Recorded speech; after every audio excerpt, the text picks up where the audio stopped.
Okay, let's just say it. Twilight is one of the most misunderstood films of our generation. Everyone writes it off as shallow teen fluff, but I think it's a genuine cinematic anomaly. It's like David Lynch directing a vampire romance. The way it captures teenage longing, the obsession, the awkward silences. It's almost surreal. Hardwick wasn't aiming for realism. She aimed for the emotional truth of being 17 and consumed by desire. People mock the sparkly vampires in the staring contests, but that's the point. It's not a film about vampires. It's a film about the intense, irrational, all-consuming nature of first love, and the aesthetic, pure gothic poetry. I appreciate the bold stance, Jason. And you're right that Twilight operates on a different frequency than most blockbusters. But I'd argue, it's not just misunderstood. It's a genuine philosophical work. The central conflict between Edward and Bella isn't about a love triangle. It's about the tension between the Apollonian and Dionysian. Edward represents control, reason, the longing for a soul. Bella represents appetite, emotion, the embrace of the physical. The film's green-blue palette and constant rain mirror a liminal space, a threshold between life and death, desire and restraint. Hardwick's choice to film in Washington State isn't just setting, it's a character. The perpetual twilight symbolizes a state of becoming never fully resolved. Exactly. And that's where the film's genius lies, in the visual language. Look at the baseball scene. It's absurd, yet it's one of the most electrifying set pieces in modern cinema. The thunderstorm masks their sounds. The slow motion stretches moments into eternity. It's pure cinema. Hardwick uses the camera to externalize internal states. The way she frames Bella and Edward's first meeting in the cafeteria, almost like a horror film with the camera creeping in, it's because for Bella, it is terrifying. She's terrified of her own desire. The film understands that love, especially first love, is a kind of beautiful horror. It consumes you, it makes you vulnerable. And the violence of that vulnerability is captured in every trembling close-up. Yes, the horror undercurrent is crucial. Stephenie Meyer's novel is introspective, but Hardwick translates that interiority into a sensory experience. Notice the sound design, the heartbeat, the whisper of wind, the crunch of leaves. It creates a hyper-awareness, like being in a dream. And the score, that haunting piano motif by Carter Burwell, it's not romantic in a traditional sense. It's melancholic, almost funereal, because for Edward, love is entwined with loss. The loss of his humanity, the fear of harming Bella. For Bella, it's the loss of self. The film is about the surrender of identity in the face of overwhelming passion. That's why the ending isn't a happy resolution. It's a transformation. Bella becomes a vampire, but she also becomes herself, a being of pure desire, unbound. Yes, and that transformation is the heart of the film's supposed problem, the Bella as victim critique. People say she's passive, but I'd argue she's radically active in her passivity. She chooses to be vulnerable. She chooses to desire. In a culture that tells women to be careful to guard themselves, Bella says, "I want to be devoured." That's not weakness. That's a revolutionary embrace of the erotic. The film uses the vampire metaphor to explore the fear of intimacy. If you let someone in, they might consume you.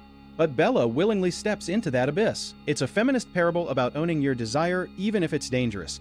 And the fact that Edward holds back upholds that tension. It's a critique of the patriarchal control, but also a depiction of mutual longing.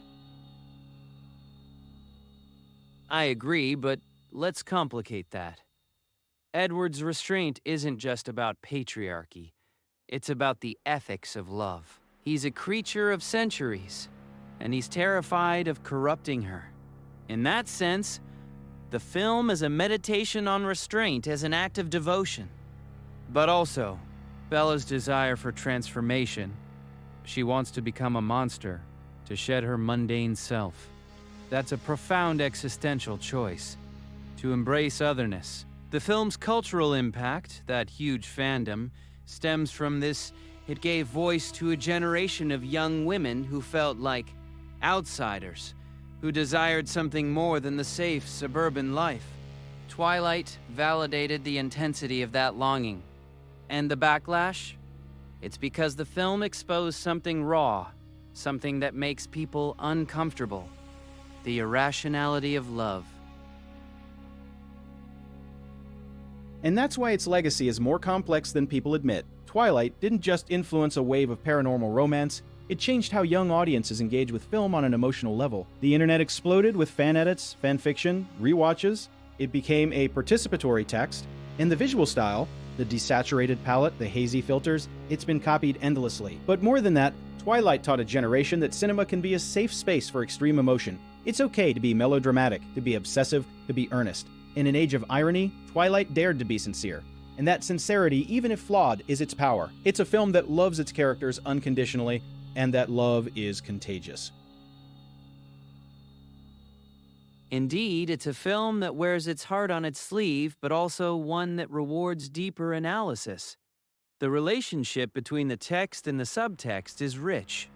For instance, the diet of the Cullen family, vegetarian vampires, that's a metaphor for ethical consumption, for trying to live in a world without harming others.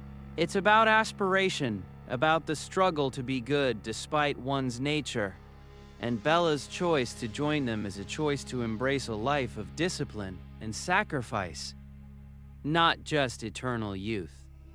The film poses a question that lingers. What would you give up for love?